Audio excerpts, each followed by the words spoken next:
You hear that? That's me typing my newsletter that if you're not signed up for, you should go get signed up for now in the description box below. Send out a weekly newsletter that is always empowering you with tips and tricks and things that I did in order to overcome erythrophobia and rise and thrive.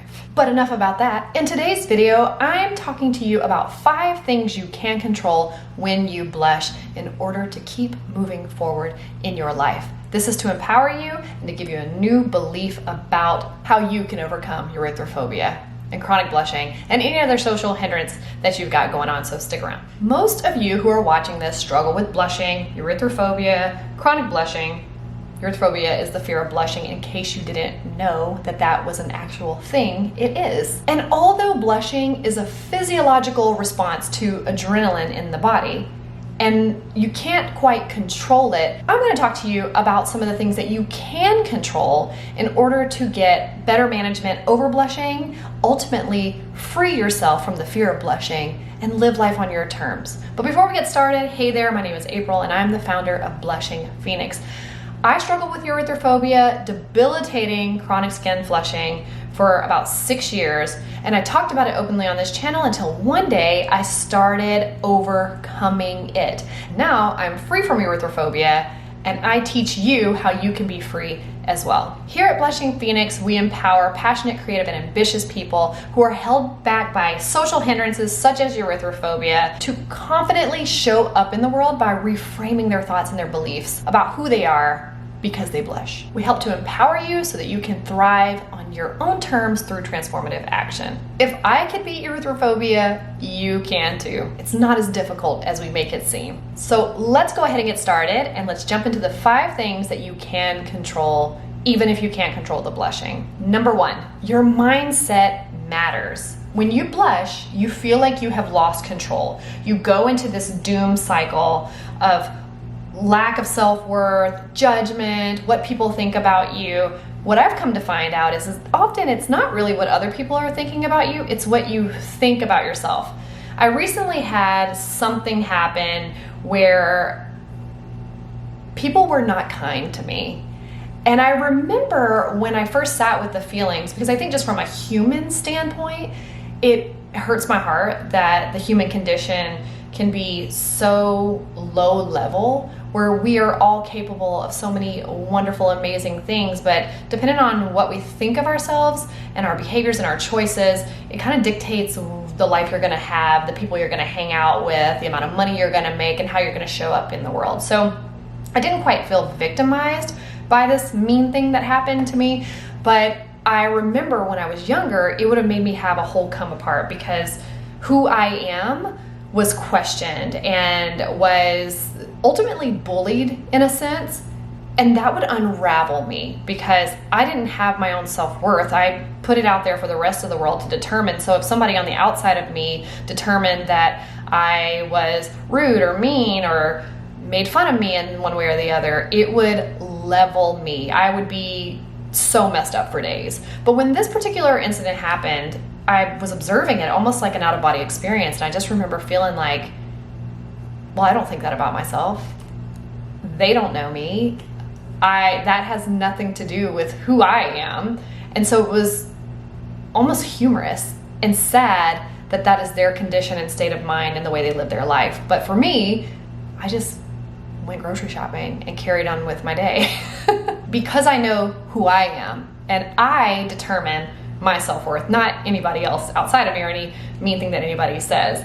Another thing that I'll share with you about mindset and how you can control it is that recently I said on a video that 7.9 billion, out of 7.9 billion people in the world, 5 to 7% of them have chronic blushing. So 300-ish million to 500-ish million people blush. If you struggle with blushing, chronic blushing, erythrophobia, shaking, sweating, all of those things that happen to a person who's dealing with a bit of an overactive nervous system, you're not alone. I shared the data because to me it was so incredible to know, and I wanted to empower you.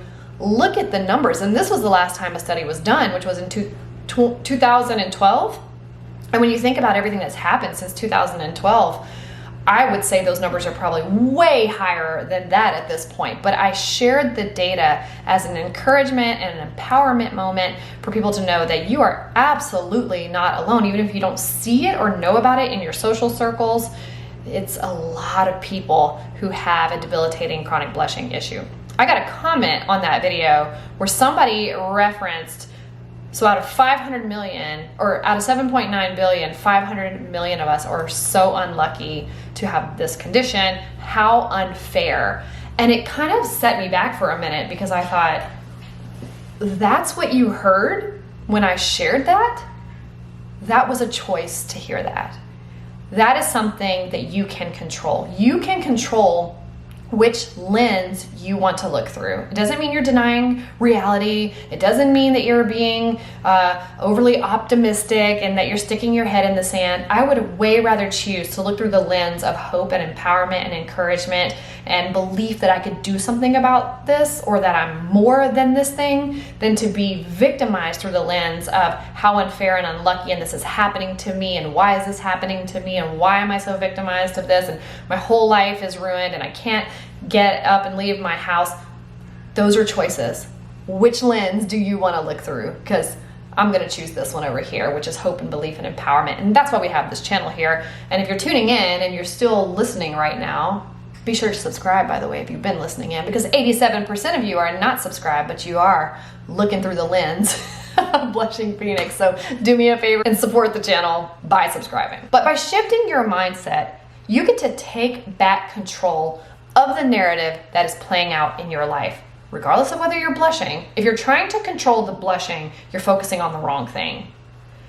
Try to control living the life that you want and that you love, that's filled with passion and purpose and ambition through transformative action. And a transformative action is choosing your mindset and your attitude and how you're going to show up in the world. Number 2, breathing techniques. You can control breathing techniques. And in fact, this is huge in helping you calm your nervous system and get the blush under control. If you are in a blushing moment and that means your adrenaline's going, your blood vessels are open, you're having oxygen push through your system in more like a fight or flight response, and you're gonna flush red. If you start panicking because now you feel the stinging and the pins and needles and that fear is overwhelming, it's going to just further make your body react. And so you're going to stay flushed for longer, you're going to feel the pins and needles longer, you're going to be sweating for longer.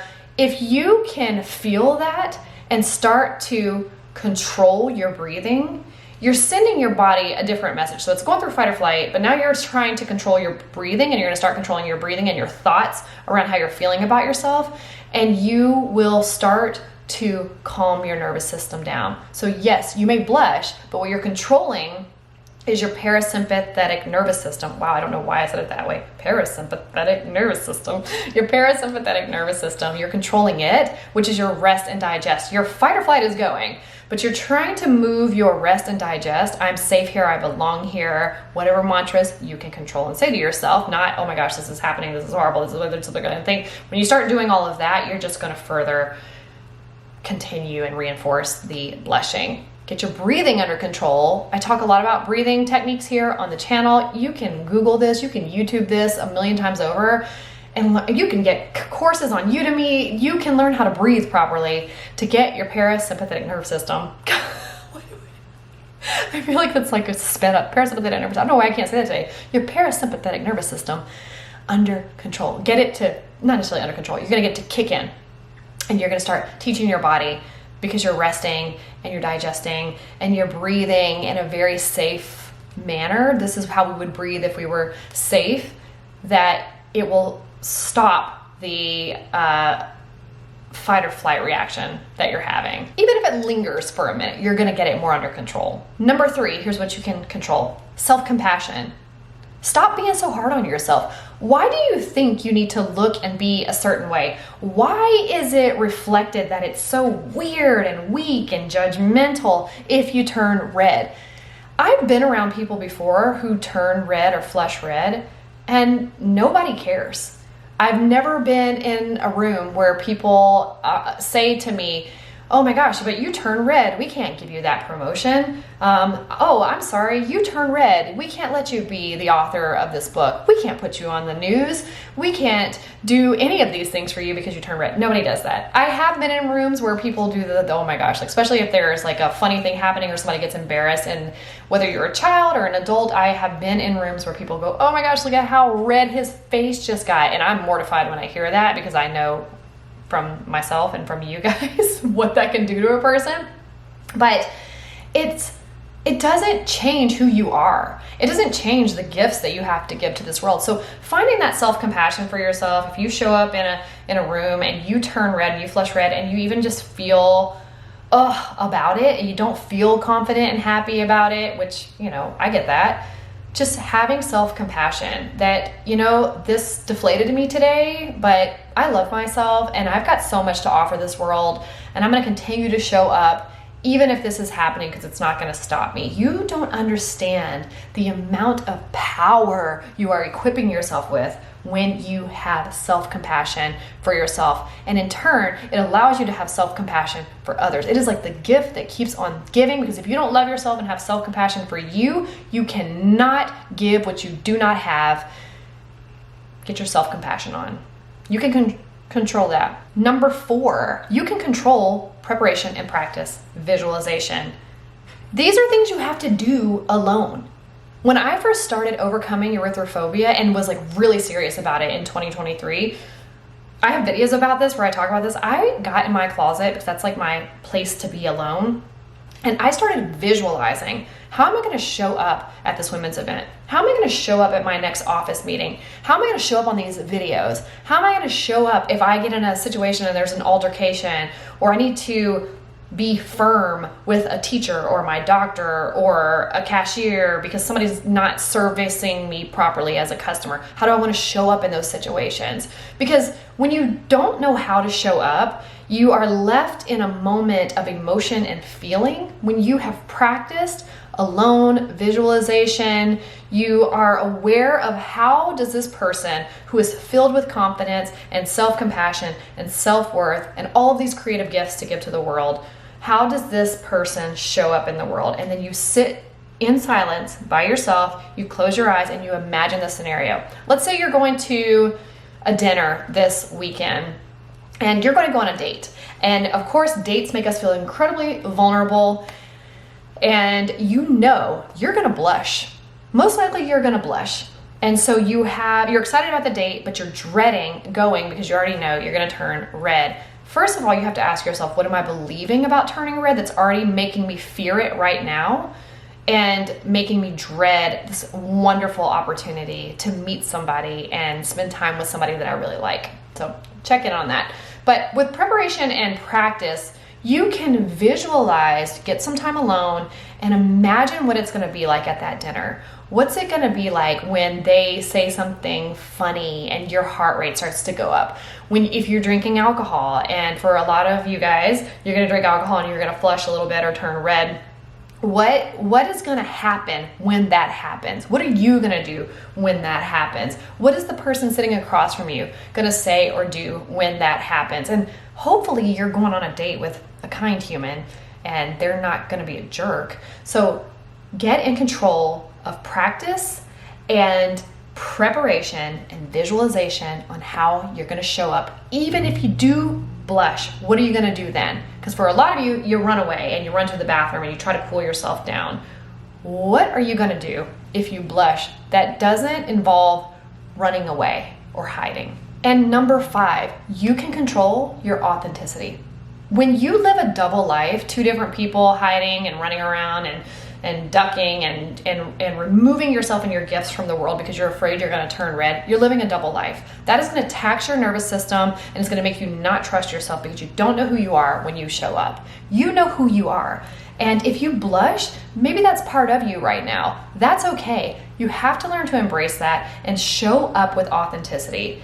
If you are not being authentic, you are doing a disservice to yourself and the world around you. You will make authentic connections when you are authentic. People that are in my life know I turn red and nobody cares. Nobody ever calls it out. Nobody makes me feel bad about it. If anything, they empower me to continue on my journey and my mission to share with others because they think it's honorable. So you can be authentic. And if you don't know who you are because you've been just tossed around like a wave of the sea all over the place, figure that out and start with where you are, with who you think you are right now. And follow what I call the peace. It's the cloud of peace. We follow the peace. We live in a world that tells us who we need to be and how we need to be and how we need to act. And that's just not for the world to determine. That's for you to share with the world who you are. So remember, while blushing may be a physiological reaction to adrenaline, a thing that's happening in the body, a normal thing that happens in the body, by the way, it may be something that you can't fully control, but there are many things that you can control. Focus more on what you can do as opposed to what you cannot do. It's that simple sometimes. Where focus goes, energy flows, right? Put your energy in the things that you can control. Listen, believe in your strength and your worthiness.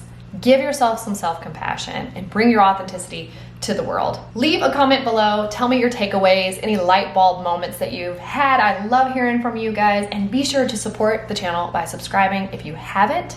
If you want to learn more about erythrophobia, maybe this is the first time you've ever heard that term, the fear of turning red, be sure to check out my ebook called Understanding Erythrophobia, Reframing How We View Blushing. It gives you like a full 101 rundown of what erythrophobia is and some practical tips on how you can start to move yourself through it. And until next time, you better rise and thrive.